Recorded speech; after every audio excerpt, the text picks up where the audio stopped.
Assalamualaikum warahmatullahi wabarakatuh. Terima kasih pada moderator, terima kasih pada kawan-kawan HMI Nusantara Cabang Kediri. Ini kebetulan tanah kelahiran saya. Jadi kita akan coba singkat masalah ideologi, ideopolstratak, dan perkaderan. Untuk selanjutnya saya berharap semakin banyak diskusi dan akhirnya retorika bisa berjalan. Aturan main yang pertama adalah dalam forum ini silakan tidak ada batas, jadi teman-teman silakan kita berdialektika. Dialektika adalah doktrin dari Hegel. Konsep doktrin adalah pendapat ahli yang diuji berkali-kali secara ilmiah dan akhirnya dianggap menjadi suatu kebenaran universal dan dipakai oleh semua orang. Berarti orang yang bisa mengeluarkan doktrin adalah mereka yang sudah sekolah S3, meneliti, menemukan teori baru, dan diuji oleh banyak guru besar. Ketika lulus, itulah menjadi konsep baru yang dinamakan doktrin. Nah, jadi saya berharap teman-teman berdialektika, turunannya ada 3, yaitu tesis, antitesis, sintesis. Saya menyampaikan apapun, baik itu secara ilmiah ataupun pendapat pribadi, itu tesis saya. Kawan-kawan mau ngomong apapun, itu adalah antitesis. Dihasilkanlah sintesa atau kesimpulan kita bersama. Cogito ergo sum, aku berpikir maka aku ada. Berarti kita harus menstimulan entitas manusia ditentukan ada tidaknya adalah pada pola pikir dan konsepnya. Nah, jadi kawan-kawan, saya berharap forum ini aktif dan silakan nanti banyak bertanya dan kita bisa berdiskusi. Ideopolstratak berasal dari kata ideologi, politik, strategi, dan taktik. Nah, jadi kita akan lihat kalau teman-teman mengkaji tentang ideopolstratak, misalkan nanti mau ikut LK2 atau LK3 buat makalah tentang ideopolstratak, konsepnya biasanya selalu sama dan kurang lebih literasi yang dipakai adalah itu-itu saja. Nah, kita coba melihat istilah tentang ideologi. Nah, ideologi ini siapa yang mengeluarkan teori tentang ini yaitu Destur de Tracy, seorang filsuf dari Prancis. Ingat ya, filsafat berasal dari kata philos dan sophi, mencari hakikat kebenaran yang tidak ditemukan kebenarannya lagi. Orang yang ahli filsafat disebut sebagai filsuf. Nah, kalau secara etimologis, kata ideologi berasal dari bahasa Prancis sebetulnya, yaitu ideo yang artinya ide, cita-cita, melihat, memandang, kemudian logi yang artinya adalah logika atau rasio.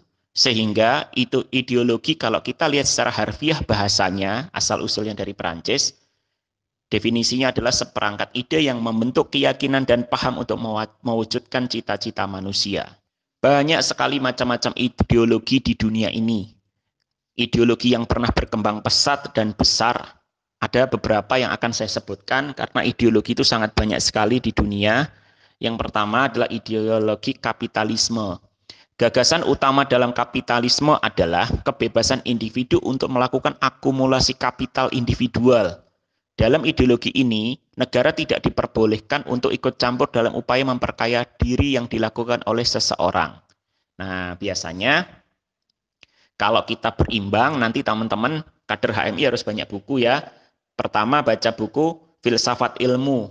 Jadi teman-teman kalau sudah bisa baca buku filsafat ilmu itu, nanti yang terjadi adalah pemikiran kita terbuka, sehingga akhirnya tidak gampang disesatkan ke kanan, ke kiri, dan sebagainya. Nah, orang biasanya cerdas ketika dia bisa mengkonsep apa yang ingin dipahami, kemudian kira-kira literasi bukunya itu mazhabnya jelas, tulisan siapa, dan teman-teman tahu, oh penulisnya ini backgroundnya adalah ini, itu, dan sebagainya, sehingga konsep berpikirnya akan terpengaruh pada suatu mazhab tertentu. Lah kawan-kawan, ketika membaca buku tidak boleh baca buku sembarangan, harus paham penulisnya, harus bisa diimbangi kanan dan kiri, tapi ingat, tidak boleh kebablasan ya. Ideologi kita adalah ideologi Pancasila, gitu kan ya, di dalam negara kita. Bhinneka Tunggal Ika, Tanhana Dharma Mangwa, ada kelanjutannya, berbeda-beda tapi tetap dia bersatu jua, gitu kan ya. Nah, saya hanya berharap teman-teman di sini semuanya hafal Pancasila, jangan sampai kader HMI tidak hafal Pancasila atau salah, gitu kan ya.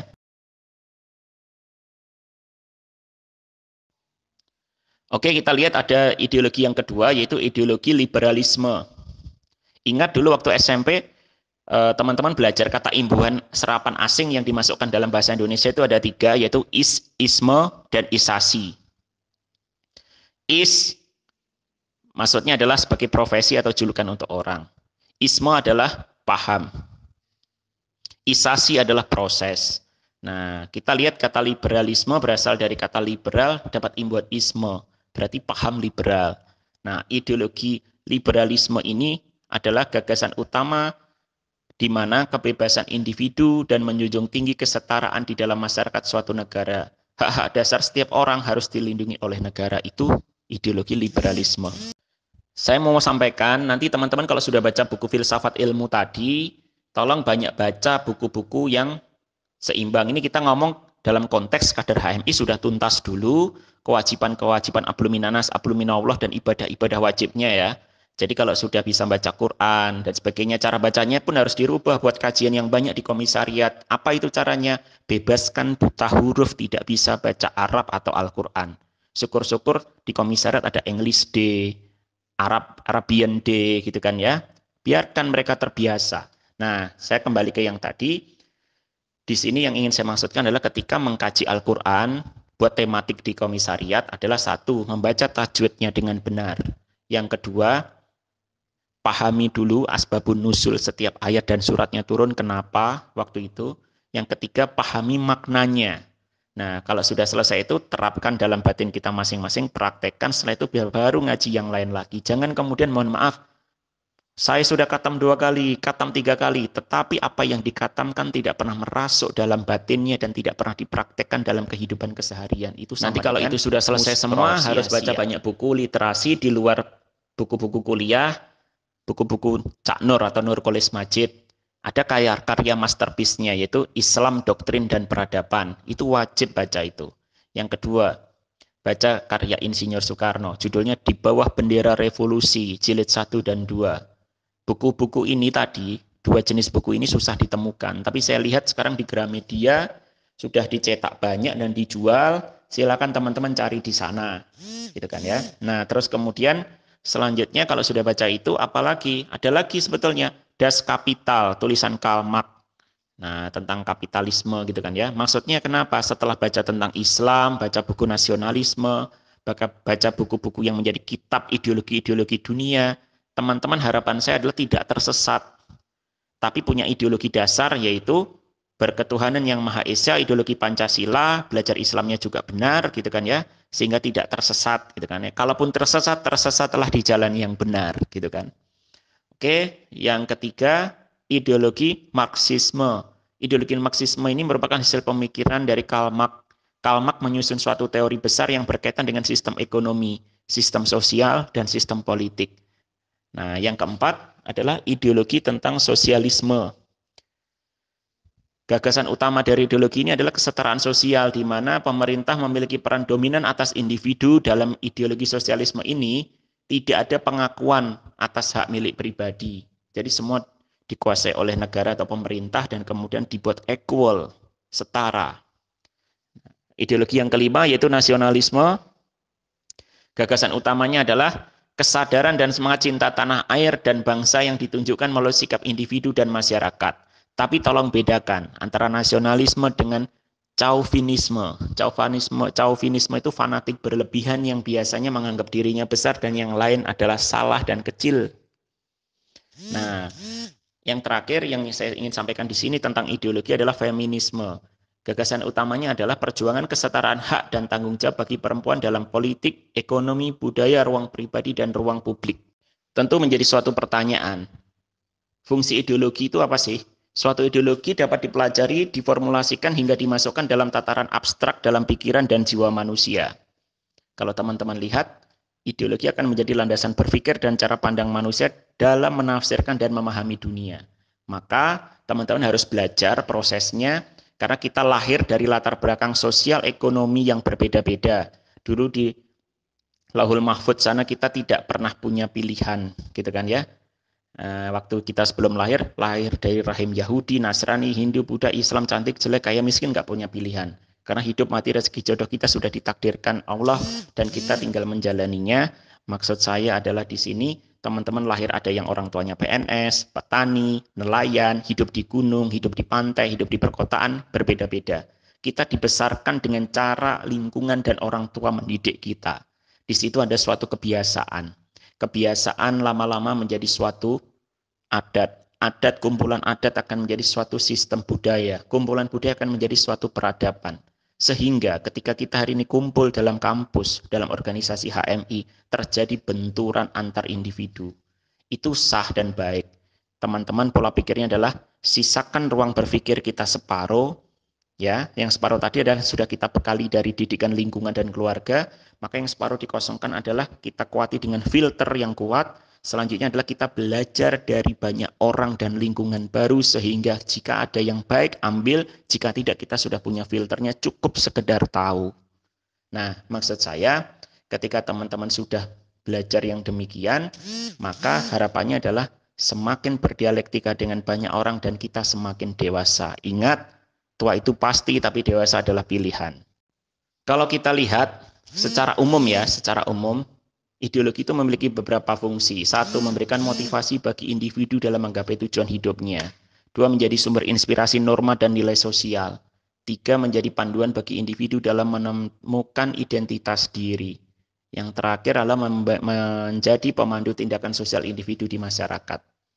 Maka dari itu, kita harus belajar banyak hal supaya memiliki kumpulan ide yang kemudian diorganisir dengan baik sesuai dengan kita pelajari doktrin-doktrin sebelumnya sehingga kita bisa tahu banyak ideologi. Kenapa?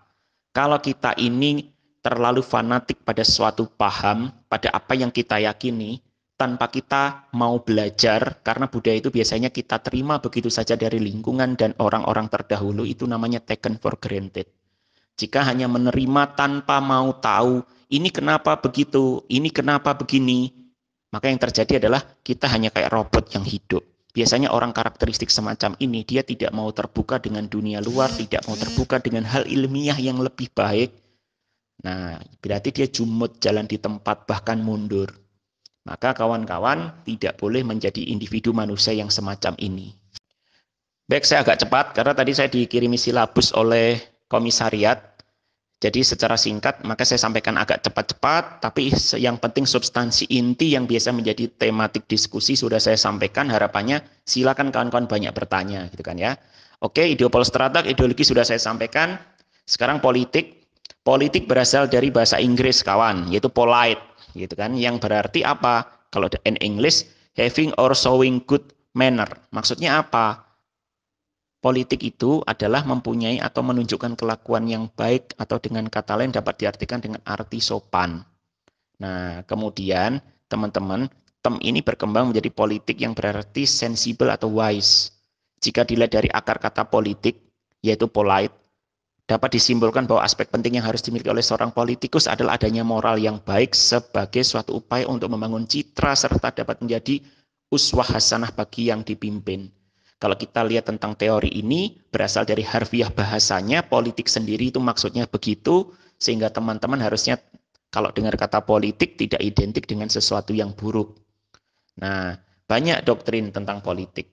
Jadi kalau secara umum, politik itu apa? Kita ingin apa, bagaimana mencapai itu adalah itu yang dinamakan politik. Saya lapar, maka saya ingin kenyang. Politiknya gimana? Keluar ke gang depan, beli nasi goreng. Itu berarti cara saya. Itu politik untuk saya kenyang, ya kan? Nah, terus kemudian kalau tentang kepemimpinan, tentang leadership, teman-teman harus paham, Leiden is legend, bahasa Belandanya. Hakikat pemimpin adalah pelayan. Jika Anda menemukan ada pemimpin yang minta dilayani dan sok-sokan, mohon maaf, suruh belajar lagi. Karena ketika kita menjadi pemimpin dan kita sudah siap menjadi seorang pimpinan, maka kita justru harusnya malu karena kita harus melayani semua yang kita pimpin. Setiap pemimpin akan diminta pertanggungjawaban atas yang dipimpinnya dari hal yang terkecil yaitu memimpin dirinya sendiri. Sekarang kita mengkaji tentang strategi dan taktik ya. Tadi ideopol stratek ya, masih ingat ya, ideologi, politik, strategi dan taktik itu kepanjangannya. Maka kalau ada training apa? Ideopol. Nah, biasanya PTKP senang nih kalau belajar kayak ginian. Oke, kita lihat strategi dan taktik.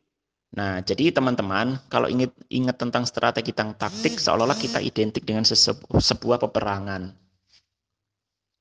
Strategi itu memanfaatkan pertempuran untuk mengakhiri peperangan, sehingga taktik adalah penggunaan kekuatan untuk memenangkan suatu pertempuran. Nah, di dalam HMI itu, kalau sekarang kita melihat master ideopol strateg yang kita kenal adalah Kakanda Akbar Tanjung. Dulu sebelum Kakanda Akbar Tanjung, kita punya master strateg di Indonesia yang sangat handal dan disegani, yaitu Dahlan Ranuwiardjo. Nah, beliau itu dikenal sebagai tokoh pendidik politik di HMI. Nah, strateginya bagus gitu kan ya, dan momennya pas di situ. Nah, beliau menyampaikan dalam politik itu untuk jangka waktu tertentu bagaimana caranya mencapai suatu rencana perjuangan. Nah, jadi harus di planning dan sebagainya, nanti akan kita kaji tersendiri. Nah, sedangkan taktik, apa itu taktik? Bagaimana menentukan sikap atau menggunakan kekuatan dalam menghadapi peristiwa politik tertentu pada saat tertentu. Nah, kita lihat. Berarti pasti antara taktik dan strategi itu memiliki hubungan.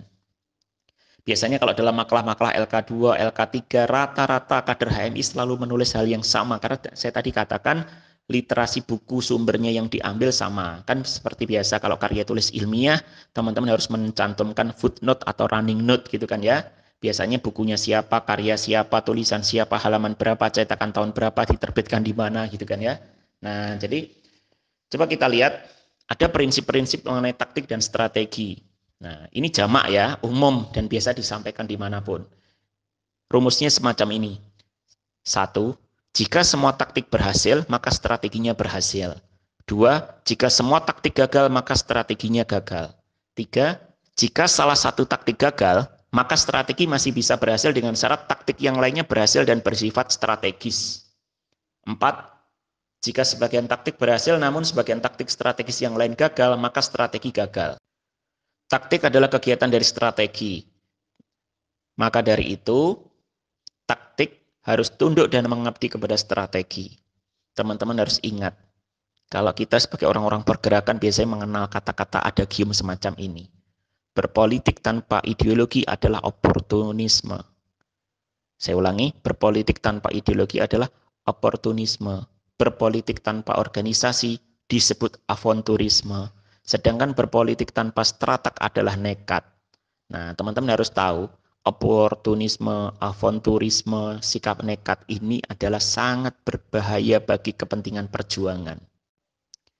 Jadi kawan-kawan harus paham dalam menyusun suatu strategi untuk mencapai tujuan tertentu, harus ada beberapa hal yang menjadi dasar pemikiran kita. Yang pertama, menetapkan sasaran yang hendak dicapai oleh organisasi dalam jangka waktu tertentu. Sasaran disesuaikan dengan kemampuan organisasi. Yang kedua, jangka waktu ditentukan sebagai jangka waktu sekarang, yaitu jangka pendek, dan jangka waktu beberapa tahun ke depan, yaitu jangka panjang. Makanya kalau di kepengurusan komisariat, harus ketika misalkan kita masih anggota mahasiswa baru, atau kita hanya pengurus departemen gitu kan ya, kita harus mengusulkan di RAK itu. Kita buatlah seperti visi misi 5 tahunan komisariat. Kalau negara zaman dulu misalkan GBHN gitu kan ya. Sehingga itu menjadi pengikat. Siapapun pemimpinnya, siapapun kepengurusannya, ada suatu kesinambungan yang bisa dicapai dalam jangka pendek dan jangka panjang. Itu yang sering dilupakan oleh kawan-kawan. Oke, yang ketiga, harus terdapat rencana atau strategi alternatif. 4, harus dapat menambah kekuatan serta memperkuat posisi. Kelima, harus mampu membentuk opini publik. Jadi, subjektivitas menjadi objektivitas. Nah, dari hal-hal tersebut saya mau lanjutkan. Taktik merupakan bagian dari strategi, kawan. Nah, jadi dasar-dasar untuk taktik yang harus kita catat dan kita camkan adalah 1, harus punya sifat semacam ini. 1, fleksibilitas, yaitu suatu sikap dan langkah yang dapat berubah sesuai dengan kondisi yang terjadi. Kalau teman-teman sebagai aktivis organisatoris, kemudian jadi politisi, mahasiswa, itu kan ya, cobalah lihat, besi itu keras, buat mukul apapun, sukses dia. Sakit kita dipukul dengan dia. Tapi yang keras itu ternyata gampang dipatahkan. Begitu juga sesuatu yang sangat lunak, nggak bisa diapa-apain, untuk mukul, untuk apa, nggak bisa. Tapi lihat, sesuatu yang kadang bisa, kadang lembek, kadang keras, dia malah susah untuk diputus gitu kan ya. Nah, kita harus punya karakteristik yang fleksibel. Jadi teman-teman lihat, sama ketika teman-teman bertarung dalam suatu kompetisi tertentu, misalkan pemilihan mahasiswa atau kemudian pemilihan ketua komisariat dan sebagainya, harus mengingat apa? Filosofi politik papan catur. Filosofi politik papan catur itu mengajarkan orang yang bermain catur itu adalah 2 orang di mana dalam bidaknya itu hanya ada warna putih dan hitam. Ketika bermain catur, pasti ada satu yang menang, ada satu yang kalah. Logikanya, yang menang Kan nggak mungkin dipukul sama yang kalah, wong namanya aja kompetisi dalam strategi kan. Nah, ketika sudah selesai papan catur ditutup, ya sudah selesai. Tapi yang sering menjadi kekanak-kanakan di oknum aktivis adalah dia ketika ada suatu kompetisi tertentu, dia lupa bahwasanya di situ harus siap menang dan siap kalah. Dan lucunya adalah ketika kompetisi selesai, dibawa terus sehingga hubungan silaturahim, hubungan kekeluargaan, pertemanan, persahabatan hilang hanya gara-gara begitu saja. Itu yang tidak boleh dimiliki oleh kita ya. Oke, selanjutnya terkait yang masalah apa itu namanya? Dasar-dasar membentuk suatu taktik, saya lanjutkan yang kedua, harus orientatif, evaluatif, dan estimatif. Itu jelas. Atau kita sering kenal PDCA, plan, do, check, action. Kebanyakan kita selalu plan dan do. Check action-nya enggak. Nah, itu harus dilihat. Oke, yang ketiga, perjuangan politik tidak mampu melihat hasil atau keberhasilan yang dicapai nanti. Sebab hal tersebut belum terjadi. Namun, dengan menentukan langkah, mengira-ngira, atau teman-teman buat orientasi gitu kan ya, serta mengevaluasi keadaan dan kemungkinan yang akan terjadi, disertai dengan memperhitungkan beberapa hal, maka kita akan dapat melihat bayangan ada atau tidaknya kesempatan apa yang kita lakukan tadi untuk berhasil. Jadi, teman-teman, dalam ideal stratak, setelah perhitungan kita matang, teman-teman bisa mengira-ngira. Tapi ingat, nggak 100%. Betul, orang awam menjawab, ya nggak mungkin kita tahu, hasilnya kan nanti. Tapi kan bisa dikira-kira. Coba teman-teman lihat. Hari ini kalau perekrutan mahasiswa baru, kita selalu membanggakan alumni-alumni HMI Yusuf Kala, Akbar Tanjung, Anies Baswedan, gitu kan ya. Nah, beliau-beliau ini adalah hasil didikan para senior-seniornya di tahun 60-an, 70-an, 80-an, 90-an. Dan hari ini kita banggakan karena mereka adalah kader HMI yang sukses. Coba lihat. Mari kita berdoa bersama. Semoga 10, 20, 30 tahun lagi ketika anak cucu kita ber-HMI, semoga generasi HMI di periode-periode tahun 90, 2000-an, 2010-an, 2020-an, semoga semuanya sukses dunia akhirat, sehingga dapat menjadi pemimpin-pemimpin yang dicintai oleh banyak masyarakat, sehingga kita masih bisa membanggakan lagi. Artinya apa? Kita adalah bagian dari fase itu. Maka, if not me, who, and if not no when. Jika bukan aku, siapa? Jika bukan sekarang, kapan lagi? Belajar terus, kawan. Never ending proses. Atas nama proses tidak ada sesuatu yang salah. Karena dalam proses tidak ada sesuatu yang langsung jadi. Dan dalam proses tidak ada yang tidak jadi sama sekali. Selanjutnya, yang keempat, kerahasiaan. Strategi harus dirahasiakan. Biarlah lawan meraba-raba apa langkah perjuangan yang kita lalui. Ingat ya. Nah, kalau kemudian wong namanya lagi masang strategi taktik kok dibongkar-bongkar. Yang terjadi apa? Gampang dibaca lawan. Nanti baca buku teori perang Sun Tzu. Wah, teorinya bagus-bagus semua itu. Yang kelima, gerak tipu atau mengelabui dalam arti positif loh ya. Nah, yang keenam, harus 5S. Bukan seri, seiton, seiso, seketsu, setsuke, atau ringkas, rapi, resik, rawat, rajin. 5S, 5R itu ya, yang biasa dipakai dalam suatu organisasi perusahaan atau di sekolah kampus-kampus untuk kerapian dan kebersihan, tapi 5S di sinilah sasaran, sarana, sandaran, sistem, dan saat. Oke, yang ketujuh, perpaduan antara kondisi objektif dan kondisi objektif, kondisi subjektif, mematangkan kondisi objektif, begitu juga sebaliknya.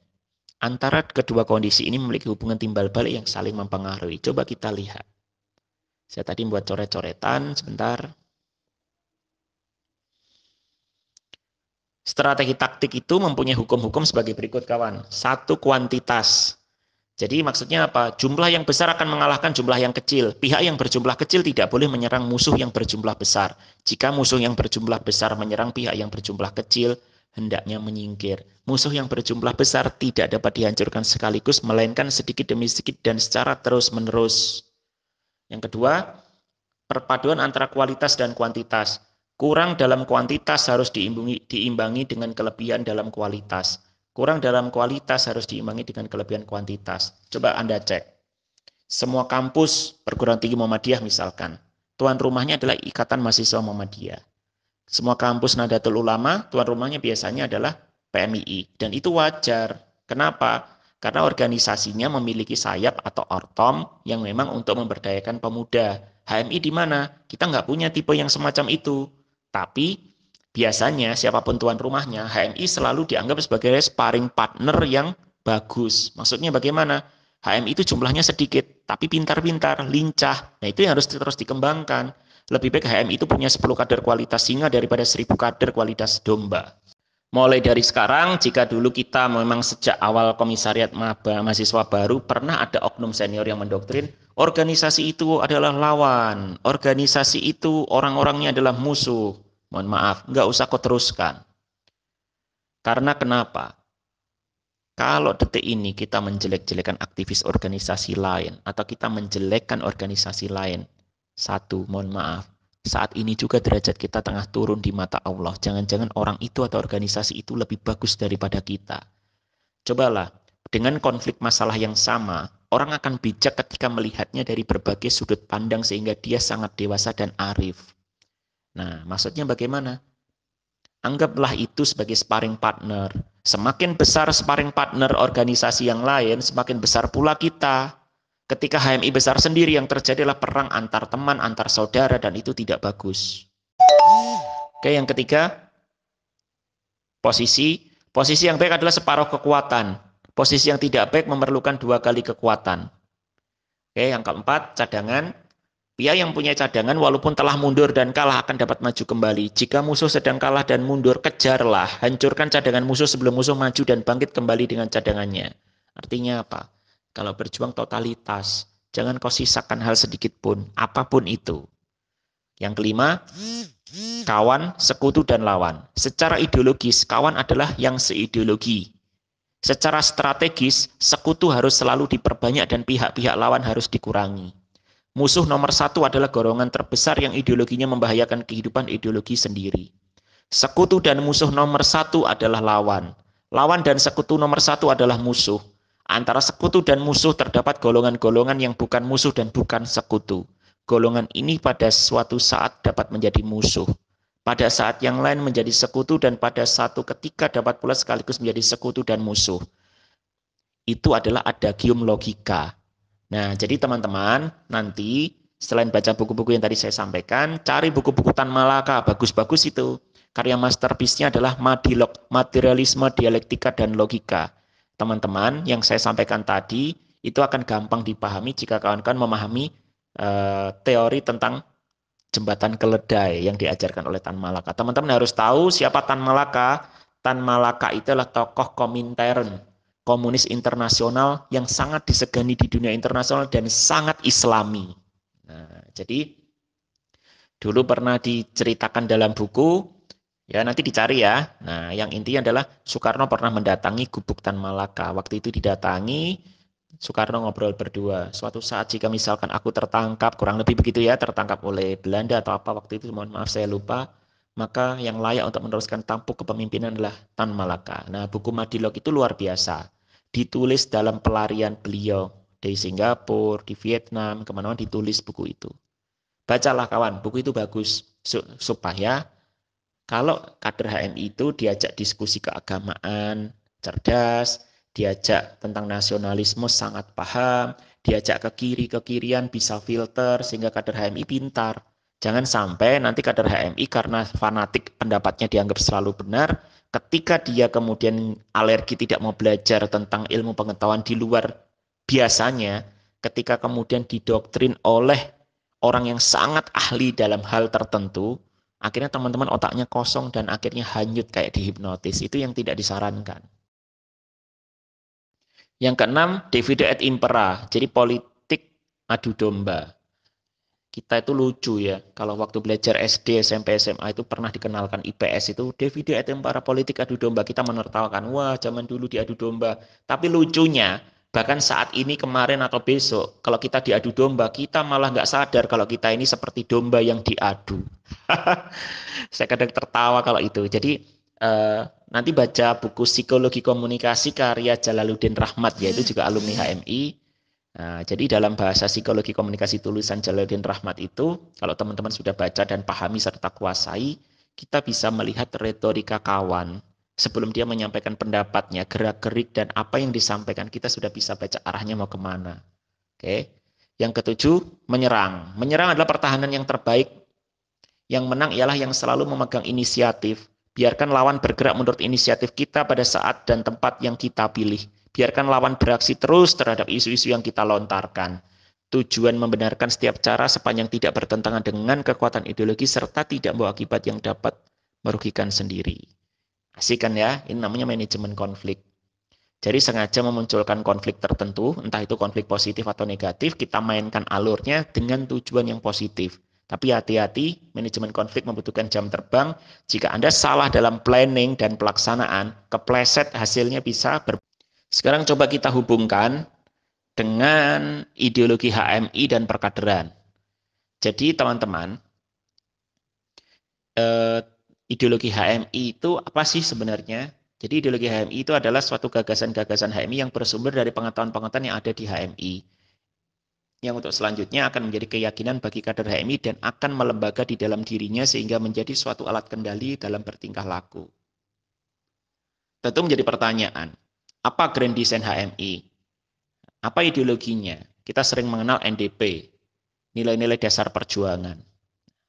Apakah di dalam grup ini masih banyak yang tidak paham sejarah NDP, bagaimana cara perumusannya? Saya berharap teman-teman, satu, belajar NDP dengan baik dan yang benar, cari mentor yang benar-benar paham, jangan sampai belajar NDP kemudian kepleset, terlalu sok filsafat, akhirnya ngawur gitu kan ya. Yang kedua, belajar pahami sejarahnya, biar tahu NDP itu apa dan bagaimana. Kalau Anda hari ini belajar NDP sudah setengah-setengah, nggak paham NDP, tapi seolah-olah berani mati buat HMI dan sebagainya, konyol. Wong ideologinya aja nggak paham dan nggak menguasai maknanya, apalagi praktek. Berarti Anda ini kayak robot gitu kan ya, kita ini. Nah itu yang nggak boleh. Pahami NDP yang baik dan benar, cari mentornya, cari literasinya. Kemudian yang kedua adalah, setelah paham ya jangan kemudian taken for granted, hanya oh itu pelajaran NDP, tapi cari tahu NDP itu dari mana dan bagaimana biar tahu detail gitu kan ya. Oke, coba saya ingin mengulas sedikit. Teman-teman harus lihat. NDP itu kalau di teman-teman PMI namanya nilai-nilai dasar pergerakan. Kalau di HMI NDP itu adalah nilai-nilai dasar perjuangan. Nah, harus tahu ya sejarahnya ya. Saya hanya mumpung bahas NDP sedikit saja, izinkan saya untuk cerita tentang NDP. Karena dari dulu waktu masih aktivis mahasiswa, saya dikenal sebagai pemateri sejarah perjuangan HMI. Alhamdulillah saya dikader oleh almarhum Profesor Agus Salim Sitompul. Dulu waktu saya ulang tahun, beliau kirim satu dus besar, saya buka, ternyata isinya adalah buku sejarah HMI, banyak sekali judulnya. Di halaman depan setiap buku diberi tanda tangan dan kata-kata motivasi serta tanggalnya. Nah, jadi ya semoga alam kuburnya cerah dan di sana amal jariahnya banyak gitu kan ya. Beliau terkenal sebagai sejarawan HMI. Nah, jadi saya kalau cerita sejarah ini sudah kayak, mohon maaf bukannya riak ya, sudah di atas kepala saya, sudah hafal semua karena memang dari dulu sukanya belajar sejarah dan saya bisa membandingkan dari setiap masa sehingga hari ini biasanya identik kalau diundang adik-adik di LK1, LK2, LK3 spesial sejarah atau di perkaderan dan bagaimana membandingkan komparasi perkaderan itu. Tapi kesimpulannya adalah setiap zaman dan tiap masa selalu memiliki permasalahan dan anak zamannya masing-masing gitu kan. Nah, di sini yang perlu kita catat adalah karena setiap zaman dan tiap masa masalahnya berbeda-beda dan selalu punya anak zaman, maka silahkan ukir tinta emas perjuanganmu sebaik-baiknya supaya kelak bisa kau kenang dan bisa kau banggakan pada anak suami dan istrimu masing-masing. Baik, sedikit mengutip tentang NDP, nilai dasar perjuangan disusun pada tahun 1969. Saat itu PPHMI yang dipimpin oleh Nurkolis Majid atau Cak Nur, ya. Konsep NDP ini awalnya adalah dari kita melihat, waktu itu kader-kader HMI melihat kaum muda Marxis itu waktu itu memiliki buku saku, ya semacam kayak buku pedoman, yang muat nilai-nilai perjuangan kaum muda Marxis. Nah, makanya pada waktu Kongres HMI yang ke-9 di Malang, nah saya alumni HMI Malang ya, nah Cak Nur memberikan presentasi mengenai nilai dasar Islam yang telah dibuat. Nah, dalam kertas kerja tersebut, Cak Nur presentasi di Kongres yang ke-9 di Malang tahun 1969 tadi kan. Nah, terus kemudian Kongres itu mengamanahkan untuk disempurnakan dengan menugaskan Sakib Mahmud, Edang Saifuddin Ansari, dan Cak Nur. Jadi, perumus ini kalau teman-teman nanti screening LK2, LK3 ini biasanya sering menjadi pertanyaan ini. Siapa yang menyusun NDP?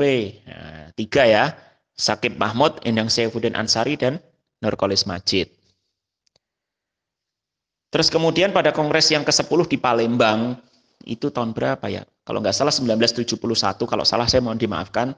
Konsep dasar Islam ini dikukuhkan dengan nama nilai-nilai dasar perjuangan yang disingkat dengan NDP tanpa perubahan isi sama sekali dengan yang kongres sebelumnya tadi ya.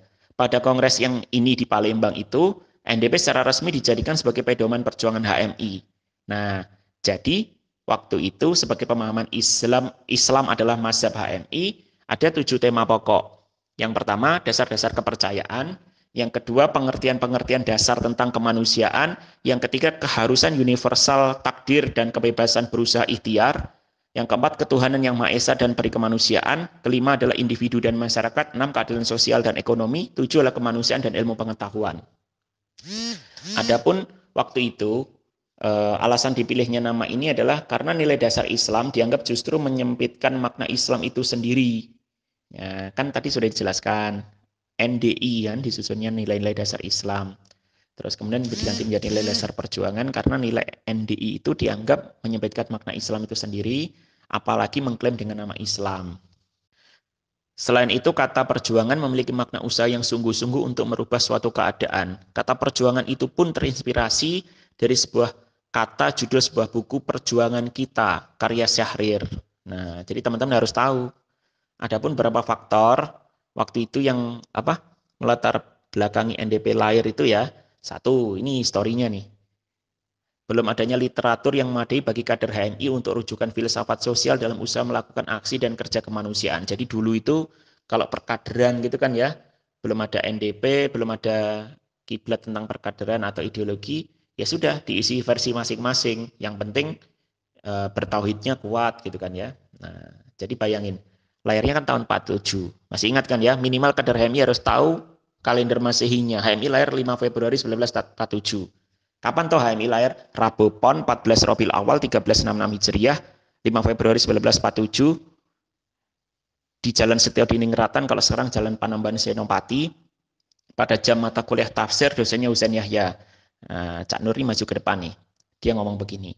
Hari inilah pendirian organisasi mahasiswa Islam karena persiapan yang diperlukan telah selesai. Yang mau saja yang diajak mendirikan, yang menolak biarkan terus menolak, toh organisasi ini masih dapat berjalan dan berdiri. Makanya dari itu yang butuh HMI itu bukan HMI-nya, kita yang butuh. Karena kalau nanti sudah lulus, maju ke depan, disumpah menjadi kader HMI, cium merah putih, cium bendera HMI, wah rasanya merinding. Karena kita masuk dalam keluarga besar. Bukan kita mau cari jaringannya, tapi mampukah kita menjaga nama HMI-nya itu. Yang kedua, kondisi umat Islam khususnya di Indonesia waktu itu mengalami kejumutan dan kurang dalam penghayatan serta pengalaman nilai-nilai ajaran Islam. Yang ketiga, kita harus lihat kaca perbandingan. Karena kader PKI mempunyai buku panduan yang dijadikan pedoman untuk menjalankan ideologi Marxis. Maka dari mahasiswa Islam juga harus memiliki buku panduan sebagai dasar perjuangan. Nah, dalam perjalanannya sejarah NDP pada masa Orde Baru di bawah kepemimpinan Presiden Soeharto ya, pada waktu itu di tahun kurang lebih berapa ya? Antara 85 ya, karena saya ingatnya waktu itu ada asas tunggal dengan dikeluarkannya Undang-Undang Nomor 5 ya benar. Jadi Undang-Undang Nomor 5 tahun 85 tentang asas tunggal Pancasila. Waktu itu ada NKK BKK tahun 87 88 gitu kan ya. Nah, NDP pun berubah sehingga menjadi nilai identitas kader NIK. Namun dengan tidak merubah isi dari NDP itu. Perubahan nama ini kemudian disahkan pada Kongres ke-16 di Padang. Itu tahunnya berarti sebentar, hitung dulu. 86 ya. Jadi Kongres yang ke-16 di Padang tahun 86 sebagai implikasi dari perubahan asas dalam anggaran dasar, anggaran rumah tangga ADART HMI. Secara implisit, perubahan nama NDP ke NIK dan penggantian asas organisasi dari Islam menjadi Pancasila adalah reorientasi gerakan HMI dari ideologis ke intelektualis. Jadi atau istilah lain dari struktural formalistik ke substansial kultural. Sebab dari diubahnya nama NDP menjadi NIK itu kenapa? Sebab-sebabnya. Satu, penguasa menganggap kata perjuangan dapat mengganggu stabilitas nasional. Dua, untuk membedakan kader HMI dengan yang bukan kader. Nah, tapi pada waktu itu setelah Orde Baru tumbang dan alam demokrasi yang kian berkibar, di Kongres yang ke berapa ya? Sebentar ya, ngitung ya. Kongres yang ke-22 di Jambi tahun 2000 NIK kembali menjadi NDP. Oke ya, cukup ya tentang sejarah NDP. Yang penting teman-teman sudah paham. Nanti kalau mau ditanyakan boleh. Atau kalau ada komisariat yang mau mengkaji full sejarah NDP, saya sangat senang. Mau mengkaji NDP, yuk ayo gitu kan ya. Senang berbagi gitu kan. Oh, materinya habis ya. Sebenarnya masih ada beberapa, tapi kalau memang waktunya dirasa habis, nggak apa-apa. Silakan teman-teman mau tanya jawab, saya serahkan kepada moderator. Sambil nunggu penanya ya. Jadi buat adik-adik HMI Kediri khususnya, nanti kalau pas insya Allah Corona selesai, saya pulang ke Kediri, nanti kita kopi darat gitu kan ya. Dan terima kasih atas DAMI dikasih kesempatan silaturahim dengan HMI Nusantara. Dulu kakanda-kakandamu tahun 2000-an gitu kan ya. Kita bangun silaturahim. Dan memang waktu itu saya mencari HMI di kota kawan-kawan semua, jadi karena kita ini HMI Himpunan Mahasiswa Islam, saya berharap tidak ada tipe mahasiswa kupu-kupu, kuliah pulang, kuliah pulang. Kalau IP-mu sudah 4 mau ngapain gitu kan? Atau kunang-kunang kuliah nangkring, itu miris. Kenapa? Ngopi sampai malam, kemudian sholat subuhnya ketuker sholat duha gitu kan. Nanti waktunya diminta untuk donor darah, waktu dites darahnya, oh ternyata darahnya tidak layak. Penyebabnya apa? Darahnya menggumpal. Penyebabnya apa? Kebanyakan rokok, kebanyakan kopi, suka begadang, kurang tidur gitu kan.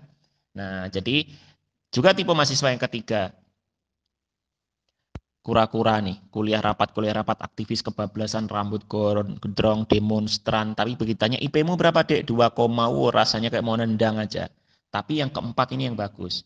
Jadilah aktivis yang intelektual, profesional, humanis, dan religius. Mohon maaf, bukan bermaksud riak. Saya dulu waktu masih ikut HMI LK, saya dapat materi training LK, saya melihat, HMI besar sekali. Kira-kira saya bisa berbuat apa yang bisa membanggakan HMI?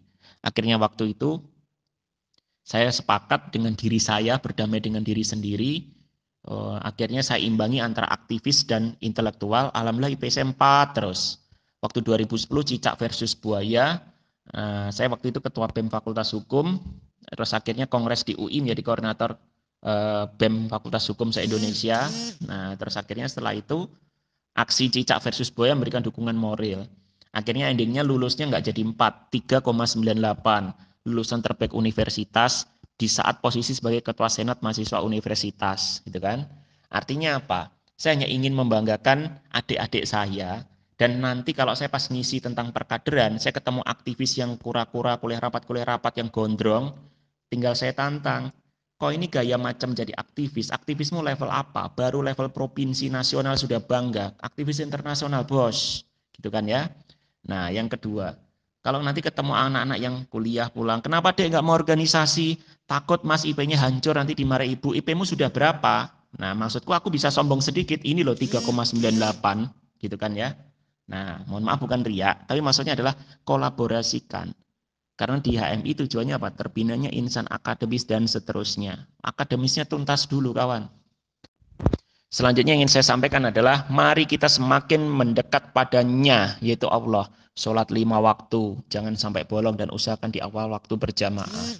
Yang kedua, sholat sunnah duha. Allah sangat jarang bersumpah atas segala sesuatu. Tapi salah satunya adalah demi waktu duha. Nah, maksudnya apa? Biarkan 360 tulang persendian kita bersikir beristighfar di waktu pagi dengan 2 rakaat sholat duha. Bisa 2, 4, 6, 8, 12, terserah, yang penting konsisten dan jangan pernah putus. Sholatnya orang-orang yang bertaubat, ada pintu namanya pintu duha, nanti dibukakan. Bagi siapa yang rajin sholat duha, kau bisa masuk surga lewat pintu duha ini, gitu kan ya. Terus yang selanjutnya, Allah akan menjaga aib manusia ketika manusia itu mau menjaga aib manusia yang lain. Itu bukti kalau manusia tidak selamanya setia, maka lebih baik kurangi curhat kepada makhluk yang namanya manusia, dan banyaklah curhat pada Allah di sepertiga malam terakhir dengan kau 2 rakaat sholat duha, sholat tahajud gitu kan ya, tahajud minta. Kurang lebih kan, siapa yang memohon maka akan aku ampuni dosanya, siapa yang minta insya Allah niscaya akan aku beri.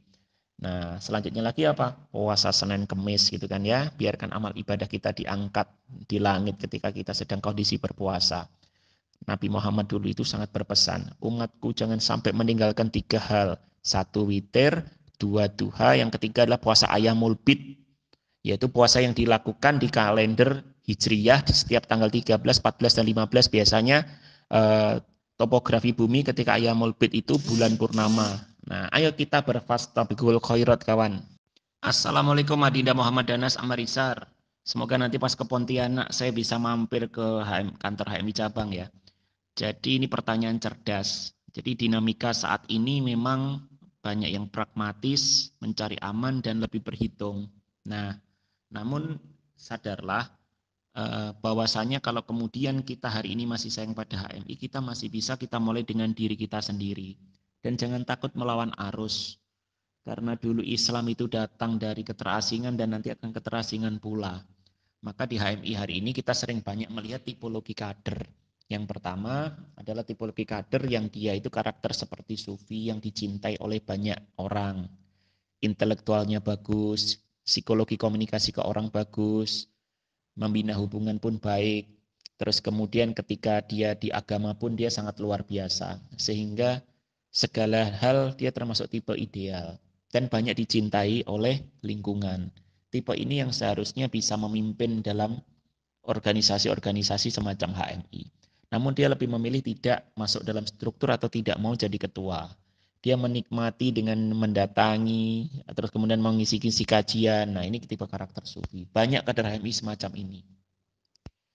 Terus ada tipe yang sangat lucu dan bahaya. Ini oknum. Sudah pinter intelektualnya enggak, baca buku kajian enggak pernah, retorikanya minim, terus kemudian kalau disuruh sholat kadang masih bolong, nauzubillah min dzalik ya. Nah, terus kemudian syahwat politiknya sangat kencang. Dia lobby sana, lobby sini, selalu ingin jadi ketua. Ingat ya, di Islam itu kalau kita dalam suatu pemilihan, kita itu sebenarnya nggak boleh mencalonkan diri kita sendiri. Kecuali kalau dicalonkan oleh orang lain gitu kan. Nah, terkait dengan fenomena ini, harusnya kader HMI itu tipe yang ketiga ini. Jadi dia secara struktur ambil, karena dia memang intelek, agamanya bagus, struktur ambil, komunikasi ke semua orang baik, dan itu yang harus diberdayakan. Nah, bagaimana kita harus bisa berperan di sini? Maka kawan, silahkan bangun kader-kader itu dengan banyak kajian yang positif, terus kemudian ingat kata So'ogi kan ya, lebih baik diasingkan daripada hidup dalam kemunafikan. Nah, maka dari itu, kalau kemudian hari ini retorika, terus kemudian mereka lebih memilih hal-hal yang pragmatis, tidak melihat substansinya gitu kan ya. Coba dekati personal. Tentu dalam perkaderan di Komisrat setiap angkatan berapapun jumlahnya. Setidaknya kita bisa menyelamatkan 1, 2, 3, 4, atau 5 kader yang masih bisa dianggap ideal. Nah, silakan dilakukan.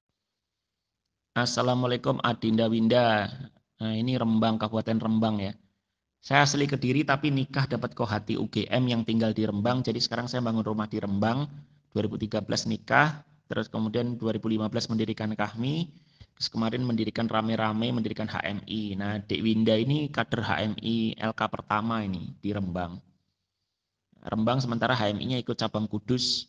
Silakan kawan-kawan kalau mau silaturahim dengan Rembang yang terkenal tokoh-tokoh agamanya, hubungi Dek Winda ini ya biar bisa sambung silaturahim. Pertanyaannya adalah cara atau langkah yang dapat ditempuh HMI agar kuat perkaderannya. Nah, sepakat. HMI bukan organisasi politik tapi HMI adalah organisasi perkaderan. Maka yang dilakukan adalah orang sukses, ini sebentar ya, orang sukses adalah orang yang bisa menyukseskan dirinya, dan yang kedua adalah orang yang bisa menyukseskan banyak orang minimal seperti dia. Nah, dalam organisasi itu lucu. Kadang ketika ada adik kita atau teman kita ingin maju, bahkan hanya minta jaringan link, kita seolah-olah menutup. Jangan semacam itu. Bagikan sebanyak-banyaknya. Ketika kau banyak bagikan nomor HP, jaringan, link ilmu, maka kau akan diganti Allah yang lebih banyak pula. Nah, terkait dengan bagaimana perkaderan agar kuat, buat garis-garis perkaderan atau visi misi komisariat untuk 5 tahun ke depan, tentukan action plan-nya apa yang bisa ditempuh dalam tahun pertama, kedua, ketiga, dan sebagainya. Maka ketika itu sudah berjalan, silakan Dek Winda lihat kerjasama dengan SC, dengan BPL, buat training-training formal ataupun informal, dan banyak mengkaji tentang buku. Tapi hal yang paling dasar adalah materi wajib di LK1, tolong dibuat follow up upgrading yang sangat mantap sehingga kader-kader ini bisa masuk dulu. Itulah celah untuk ideologisasi yang positif supaya mereka benar-benar memegang roh HMI dulu secara organisasinya. Yang kedua, segera mapping interest need kader. Ada yang suka dugem, imbangi. Kalau dia minum vodka, Anda minum Coca-Cola. Maksudnya apa? Dengan mengenal kita dan HMI, biarkan dia mulai mengenal Tuhan dan belajar lebih baik dari kehidupan sebelumnya. Ada juga kader yang sukanya kajian akademis. Siapkan kader-kader yang memang pintar atau asisten-asisten dosen alumni HMI, undang ke komisariat suruh ngisi kajian. Yang ketiga, ada yang suka agamis. Halakoh-halakoh adakan. Ada yang sukanya pecinta alam, imbangi. Maka bentuk limited group kawan. Dengan spesifikasi masing-masing supaya kader itu ada keminatan minimal mau datang di komisariat. Gitu kan ya. Nah, kalau sudah semacam itu, maka yang terjadi selanjutnya adalah tinggal ditata. Tapi hal yang paling mendasar adalah itu dulu. Kembali ke interest need supaya kadermu minat. Nah, itu ya. Waalaikumsalam Adinda, Dinda Apriliani ya. Oh, rumahnya Pasuruan. Pasuruan di mana? Saya sering ke Pasuruan lewat, gitu kan ya. Ini cabang Bangkalan minggu lalu barusan hari Minggu kemarin kalau nggak salah barusan ngisi di Bangkalan STKIP ya. Nanti kita japrian dek supaya ini apa tuh namanya silaturahim jalan. Nah ini bagus. Sebetulnya ideopol stratak itu tidak melulu untuk politik kekuasaan. Ideopol stratak itu bisa dipakai untuk segala hal. Seperti yang tadi sudah kita sampaikan, ideologi politik, strategi, dan taktik. Gitu kan ya. Nah teman-teman, nyambung dengan pertanyaan Dek Dinda ini ya. Kebiasaan kita aktivis itu sangat pintar dalam mengorganisasi tentang strategi dan tata gerak. Tapi kita lupa bahwasanya kita sebagai pribadi pun harusnya bisa kemudian kita buatkan ideopol stratak ini untuk kita yang selaku seolah-olah kita ini adalah diri kita ini organisasi. Maka dari itu banyak kader yang hanya sepintas lalu lewat tapi arah tujuannya tidak jelas. Seolah-olah dia ini mikir bahwasanya yang penting ikuti air mengalir. Nah terkait dengan ini yang disampaikan Dek Dinda betul. Makanya tadi saya sampaikan di awal, setiap zaman dan setiap masa selalu memiliki permasalahan dan anak zamannya masing-masing.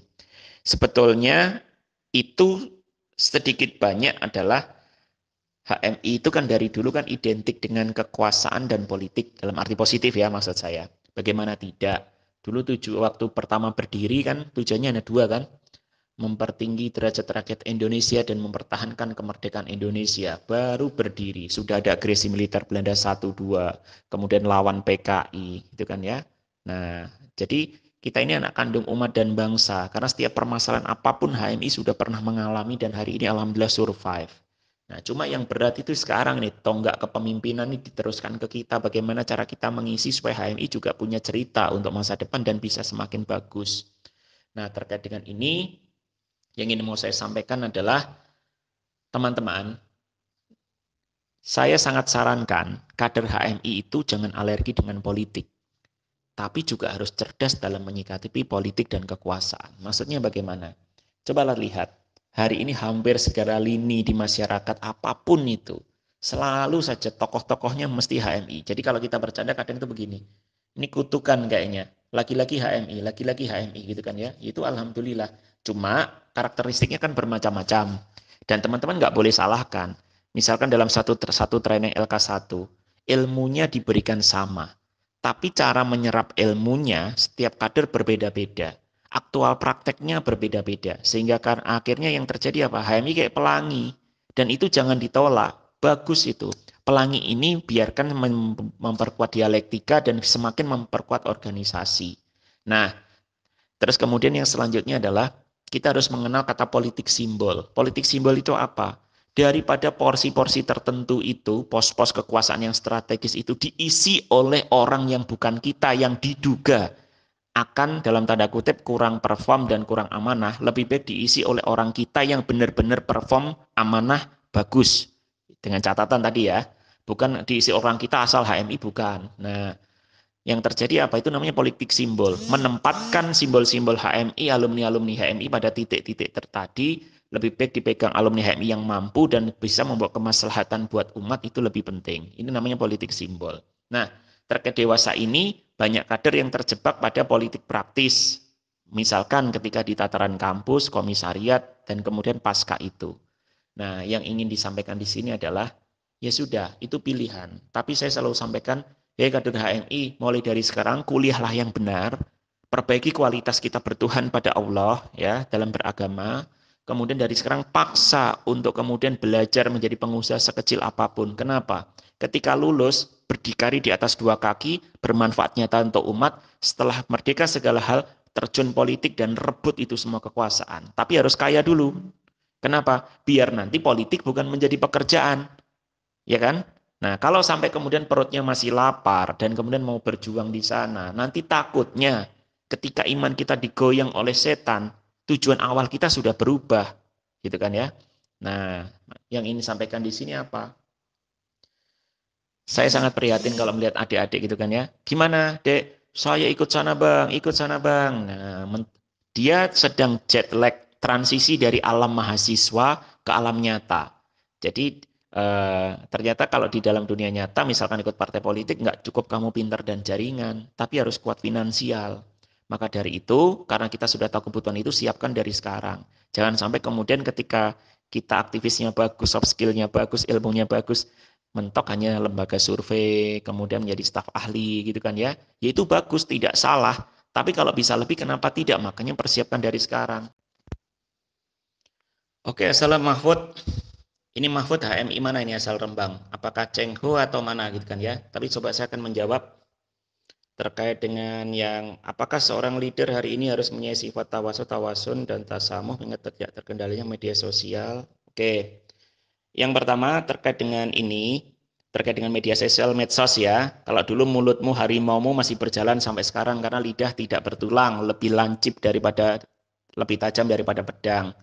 Hari ini kan jari kita harimau kita gitu kan ya.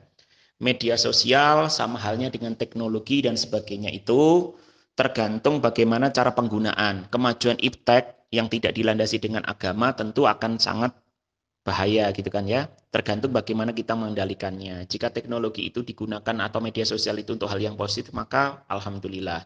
Ketika media sosial digunakan untuk hal-hal yang negatif, maka yaitu yang kemudian dampak negatif. Tapi hari ini negara sudah mencoba untuk memberikan suatu batasan-batasan dengan adanya undang-undang ITE ya. Nah, jadi kalau kemudian dikatakan masyarakat dan sebagaimana diracuni, tidak sepenuhnya benar, tapi memang terjadi di beberapa case. Dan teman-teman harus paham, kaitan kita membahas tentang ideologi adalah di Indonesia baru belajar berdemokrasi sejak tahun 98. Amerika yang sudah demokrasi sejak sudah ribuan tahun, hampir 1000 tahun lebih, sedang berproses terus, apalagi kita.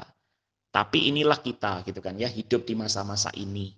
Maka harus ada suatu perkembangan daripada tidak sama sekali untuk generasi penerus kita nantinya yang bisa kita wariskan dalam konteks kenegaraan.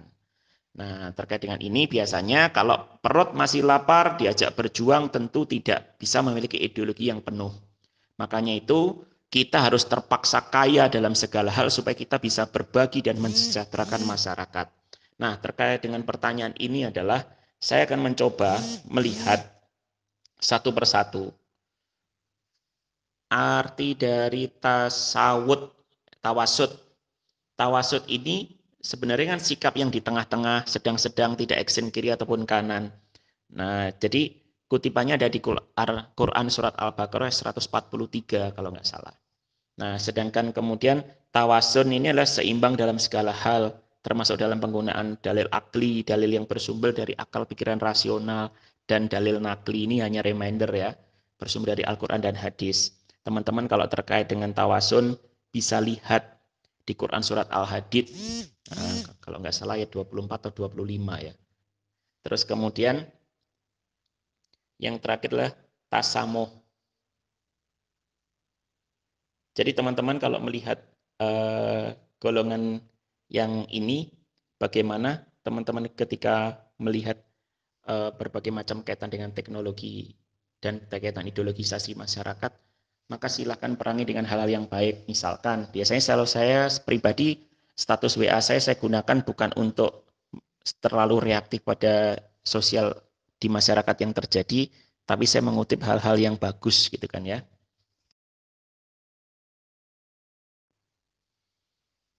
Ada yang terlewat tadi di tasamuh ya. Tasamuh ini sikap toleransi yang tidak membedakan suku, agama, ras, dan kebudayaan.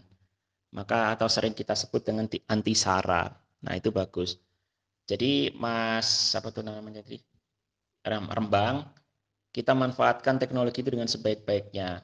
Seorang leader memang harus memiliki tiga sifat ini, dan kemudian kaitan itu adalah dia harus bisa berdakwah mulai dari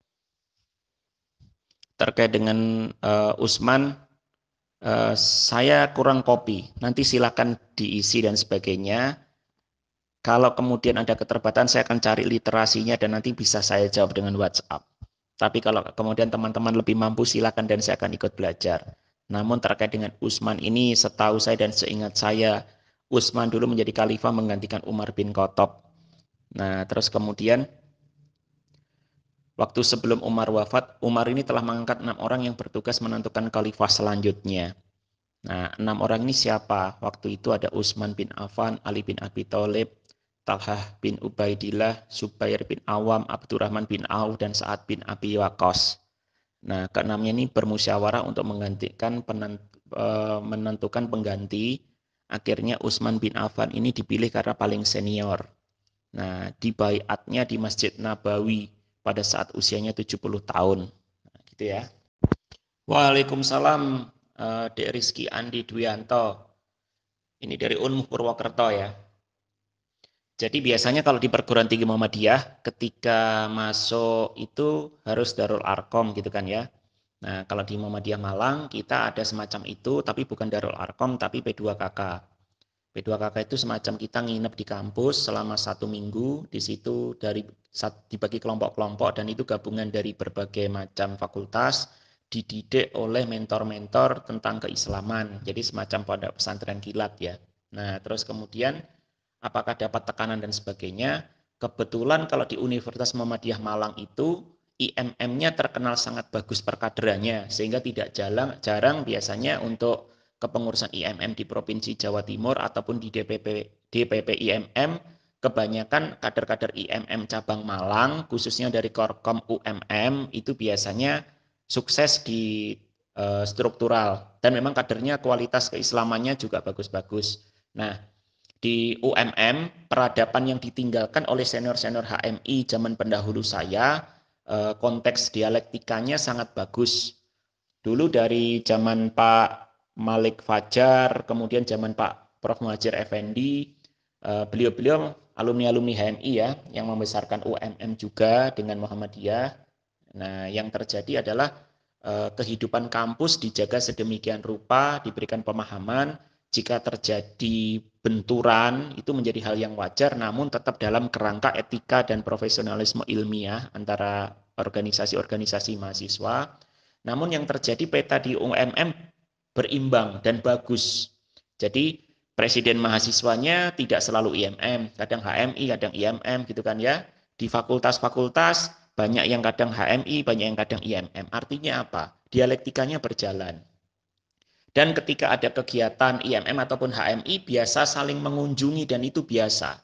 Jadi memang peradabannya sudah dibangun sedemikian rupa oleh para senior alumni, sehingga kita tinggal meneruskan.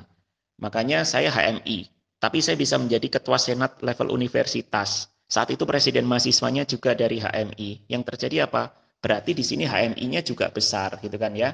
Tapi ingat, kalau misalkan saya di Komisariat Hukum UMM, biasanya setiap rapat harian ketika akan mengambil pemilu raya, tidak setiap tahun pasti kita mengambil.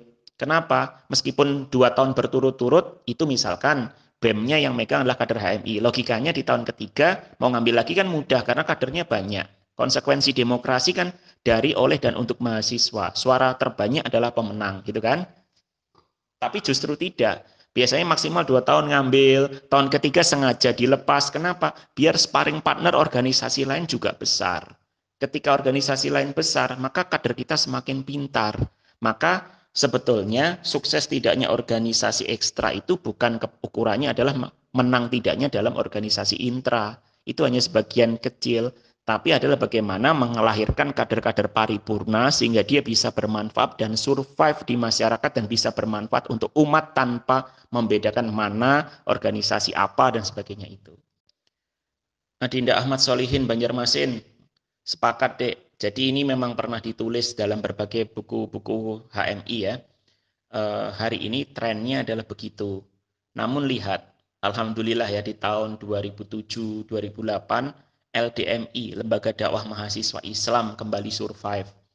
Dan kita sangat merindukan itu. Bayangkan dulu di tahun 40-an, 50, 60, 70, 80, ketika ada komisariat HMI, pasti di situ masyarakat senang. Kenapa? Ketika ada musola, ada masjid, kader-kadernya bisa ngajari anak-anak masyarakat sekitar untuk ngaji, bisa kemudian membantu masyarakat dalam hal advokasi, apa keahliannya masing-masing, kemudian bisa kerjasama dengan MUI untuk bagaimana bantu kepanitiaan sholat Jumat di masjid-masjid takmir ataupun gantian menjadi pengkhotbah gitu kan ya.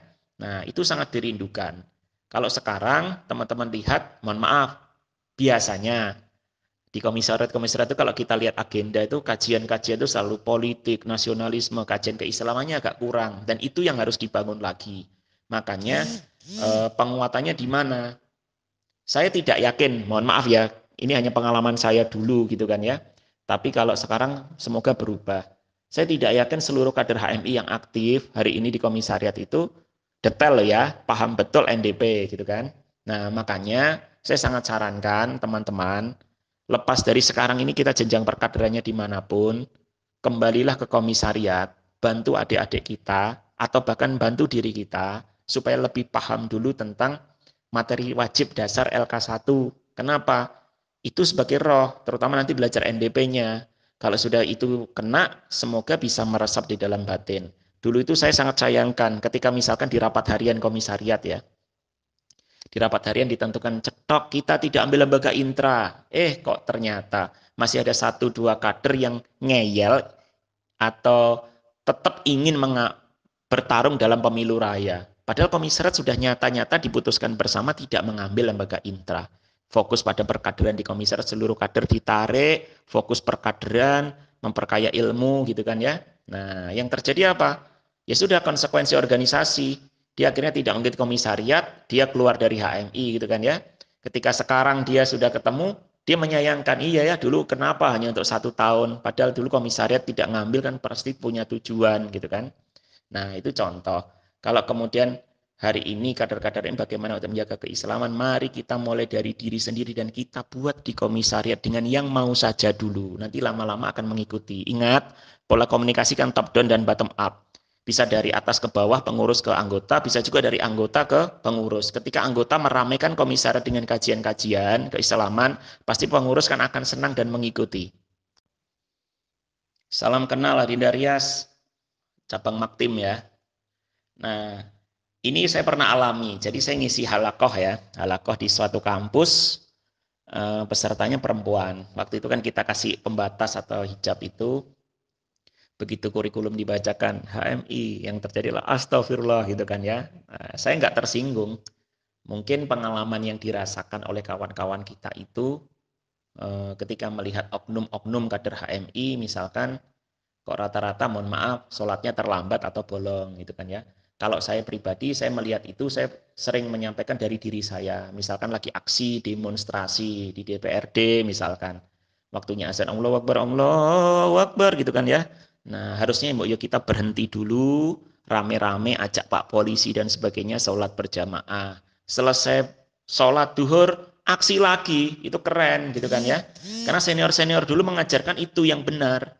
Nah, kalau sekarang terus kemudian teman-teman melihat, wah ini bagaimana, kok modelnya begini, begitu gitu kan ya. Nah, jadi teman-teman, itu adalah hal yang sudah ada, yang dimana budaya itu tentu berbeda-beda di setiap komisariat, korkom, dan cabang. Dengan Rias ini sudah berpikir ini dan menanyakan ini, saya yakin sudah ada goodwill dan rasa untuk memperbaiki. Itu semangat apinya masih ada. Bangun Dek dari sekarang, dari lingkungan adik-adikmu. Sudahlah, banyak yang HMI sekarang ini sudah mulai kembali ke jalan yang benar dalam hal, maksudnya adalah lebih banyak kajian keislamannya juga. Dulu itu pusat perjuangan semua kampus di Indonesia itu adalah lewat masjid-masjid kampus. Dari masjid-masjid kampus kemudian turun ke fakultas-fakultas. Kalau teman-teman masih ingat, dulu di tahun 60-an ada kami ya, yang M-nya 1, Kesatuan Aksi Mahasiswa Indonesia. Contoh kayak Bang Yusuf Kalla, ketua di kami di Makassar, gitu kan ya. Terus di UGM Jogja ada Anies Baswedan, gitu kan ya. Nah, gabungan dari berbagai organisasi mahasiswa ekstra. Tapi HMI bisa mewarnai di situ. Nah, silakan dikembalikan ke kitahnya. Juga yang biasanya belajar NDP ini yang mungkin membaca dan memahaminya masih setengah-setengah, itu perlu dinetralkan kembali dengan diundangkan seniormu atau Kahmimu yang memang paham betul NDP supaya bisa merekonstruksi ulang konsep berpikirnya. Biasanya kan tadi sudah saya sampaikan ya, apalagi materi NDP, makanya kenapa di LK1, LK2, LK3 itu kalau kemudian mau menyampaikan filsafat atau NDP itu harus pemateri yang bersertifikasi atau yang paham betul. Karena kalau setengah-setengah, itu nanti daya tangkap yang disampaikan sudah bingung, terus kemudian mencernanya bingung, akhirnya mohon maaf konslet, yang terjadi adalah tidak sesuai salurannya. Nah, kalau yang seperti itu, biasanya kan sedang belajar berfilsafat, diingatkan saja dengan cara yang baik, terus kemudian diajak kajian kembali supaya menghayati, terutama di NDP 1 ya.